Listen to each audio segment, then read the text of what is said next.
বিবেক যুব দিবস উপলক্ষে সোমবার খানাকুলের ঠাকুরানীচক ইউনিয়ন হাই স্কুলে এক মহতী ও মনোজ্ঞ অনুষ্ঠানের আয়োজন করা হয়। স্বামী বিবেকানন্দের আদর্শে ছাত্র ও যুব সমাজকে অনুপ্রাণিত করার লক্ষ্যেই এই আয়োজন। অনুষ্ঠানে প্রধান অতিথি হিসেবে উপস্থিত ছিলেন আরামবাগের এসডিপিও সুপ্রভাত চক্রবর্তী, খানাকুল থানার ওসি সমীর মুখার্জি, ঘোষপুর পুলিশ ফাঁড়ির ইনচার্জ সৌরভ বোস প্রমুখ। অতিথিরা তাঁদের বক্তব্যে স্বামী বিবেকানন্দের জীবনাদর্শ, যুব সমাজের ভূমিকা এবং শিক্ষার গুরুত্ব নিয়ে আলোকপাত করেন। এই দিনের অনুষ্ঠানে বিদ্যালয়ের দুই প্রয়াত শিক্ষক স্বর্গীয় রণজিৎ কুমার সিংহ রায় ও স্বর্গীয় সুব্রত কুমার রায়ের স্মরণ সভাও অনুষ্ঠিত হয়। পাশাপাশি এদিন বিদ্যালয়ে বিদায়ী শিক্ষক মনসিজ মেদ্দাকে সংবর্ধনা প্রদান করা হয়। স্বামীজির জন্মদিন। পুরনো ধর্ম অনুযায়ী স্বামীজি বলেছিলেন যে ঈশ্বরে যে বিশ্বাস করে না সে হচ্ছে নাস্তিক। নতুন ধর্ম বলছে নিজের উপরে যে বিশ্বাস করে না সে হচ্ছে নাস্তিক। নিজের উপরে বিশ্বাস না করার ব্যাপারটা তোমরা বুঝতে পেরেছো? নিজের উপরে বিশ্বাস না করা মানে হচ্ছে অস্তিত্বহীনতায় ভোগা।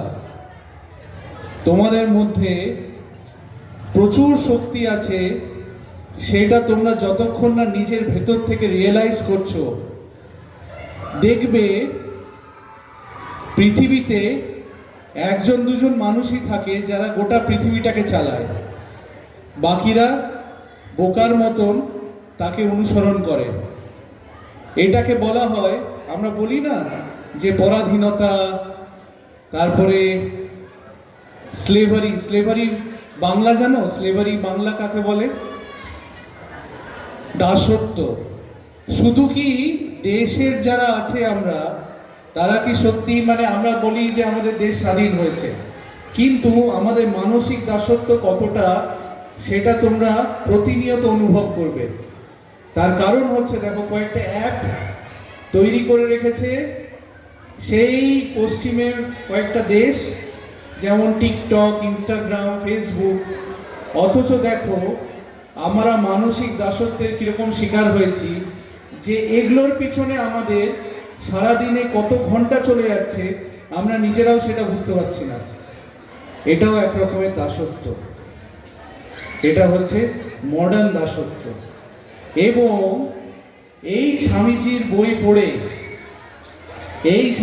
বই পড়ে একজন আমাদের দেশেরই একজন, সে গোটা পৃথিবীর ভিত নড়ি দিয়েছিল, ব্রিটিশ সাম্রাজ্যের ভিত নড়িয়েছিল। তার নাম জানো তোমরা? নেতাজি সুভাষচন্দ্র বোস। আজাদ হিন্দ ফৌজের গঠন কে করেছিলেন? শিওর? ক্যাপ্টেন মোহন সিং এর নাম শুনেছ?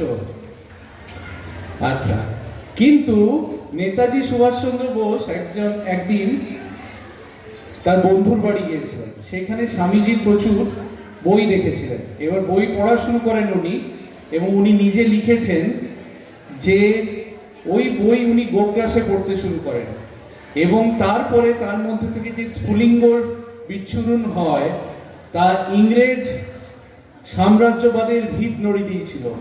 এবং ক্লেমেন্ট অ্যাটলি, যে কিনা পরবর্তীকালে উইনস্টন চার্চিলের পরে ক্লেমেন্ট অ্যাটলি এসেছিল ব্রিটিশ প্রাইম মিনিস্টার হয়ে, সে লিখেছিল যে আমরা ভারতবর্ষ থেকে তাড়াতাড়ি বিদায় নিয়েছিলাম, তার একমাত্র কারণ হচ্ছে নেতাজি সুভাষচন্দ্র বোস। তাহলে ভাবো, নেতাজি সুভাষচন্দ্র বোস, তোমাদেরকে আমি যেটা বললাম যে নাস্তিক কে? নাস্তিক হচ্ছে নিজের উপরে যে বিশ্বাস হারিয়ে ফেলেছে। সুভাষচন্দ্র বোস কিন্তু এই স্বামীজির দ্বারা এতটা অনুপ্রাণিত হয়েছিল যে গোটা পৃথিবী মানে ওলট পালট করে দিয়েছিল সেই সময়। এবং বলা হয় যে এত আমাদের স্বাধীনতা সংগ্রামী ছিলেন, নেতাজি সুভাষচন্দ্রের যেটা সব থেকে বড় কথা সেটা হচ্ছে ওডাসিটি অফ থট। ওডাসিটি মানে দুঃসাহসিকতা। তার দুঃসাহসিকতা গোটা পৃথিবীকে নাড়িয়ে দিয়েছিল। এবং ব্রিটিশ সাম্রাজ্যবাদকে, সেই সময় ব্রিটিশ সাম্রাজ্যবাদ বলা হতো যে সূর্য অস্ত যায় কিন্তু ব্রিটিশ সাম্রাজ্য অস্ত যায় না। হাই স্কুলের আজকে এই স্বামীজির জন্মদিবস উপলক্ষে সকাল থেকেই দীর্ঘক্ষণ অনুষ্ঠান চলছে। আমাদের অনেকটাই আসতে দেরি হয়েছে, তো আজকে ন্যাশনাল ইউথ ডেও আছে এবং অনেক ছাত্রছাত্রীও আছে। সবাইকে বলবো দুটো জিনিস মনে রাখবে, একটা হচ্ছে ডিসিপ্লিন আগে থাকতে হবে। যে কোনো পড়াশোনা করুন, খেলাধুলো করুন, যা কিছু করুন, ডিসিপ্লিন যদি না থাকে কারোর মধ্যে কোনো কিছুই হবে না। তো ডিসিপ্লিনটা সবারই মধ্যে থাকতে হবে। একটা নিজস্ব এম থাকতে হবে সবারই মধ্যে, যে আমি এই জিনিসটা করব, বড় হয়ে আমি এই জায়গায় যাব, তবেই সে নিজস্ব লক্ষ্যে পৌঁছাতে পারবে। তো সবারই একটা এম থাকা দরকার আছে, যে আমি বড় হয়ে অমুক জায়গায় পড়াশোনা করব, এই জায়গায় পৌঁছাবো, সেই এমটা নিয়েই চলতে হবে। এখন কম বয়স পালানোর প্রবণতাও বেড়েছে। এখন বাচ্চা মেয়েরাও 18 বছরের নিচে বিয়ে করে নিচ্ছে, চাইল্ড ম্যারেজ খুব বেড়ে যাচ্ছে। তো সবাইকে বলবো এটা থেকে কমসে কম দূরে থাকবেন, তাতে আপনারা নিজেরাও ভালো থাকবেন। বিয়ে হয়ে যাবে মানে তো সব কিছু শেষ হয়েই যাবে, আর কিছু আনন্দের রইল না, জানবে। তো আনন্দটা আগে উপভোগ করো, তারপর তো বিয়ের কথা ভাববে। আগে নিজেকে প্রতিষ্ঠিত করো, নিজের পায়ে দাঁড়াও। নিজেকে প্রতিষ্ঠিত করতে পারলে তবে তোমারও ভবিষ্যৎ দেখবে সুন্দরভাবে কেটে যাবে। এই পথ ত্যাগের পথ, সেবার পথ, আত্মনির্ভরতার পথ, আত্মবিশ্বাসের পথ, সমাজকে একে অপরের বন্ধু হয়ে উঠে চেনার পথ। শ্রী রামকৃষ্ণ বলেছিলেন, নরেন শিক্ষা দেবে, ঘরে বাইরে হাঁক দেবে। সেই হাঁকটি তিনি দিয়েছিলেন শিকাগোর ধর্ম মহাসভায় 1893, 19 সেপ্টেম্বর। তিনি বলেছিলেন, ইউনিভার্সাল রিলিজিয়ান, ইউনিভার্সাল ইন্ডিভিজুয়ালিটি, সর্বজনীন ধর্ম ও সর্বজনীন মানুষ। সেই ভাষণটি ছিল মানব ভাষণের প্রকৃষ্ট উদাহরণ। গোটা পৃথিবীতে বাঁচার ইতিহাস ছিল সেইটা।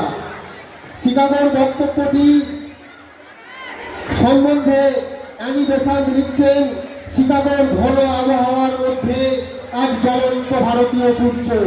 সন্ন্যাসী তিনি, প্রথম দর্শনে সন্ন্যাসীর থেকে তাকে সৈনিক বলে বেশি মনে হয়।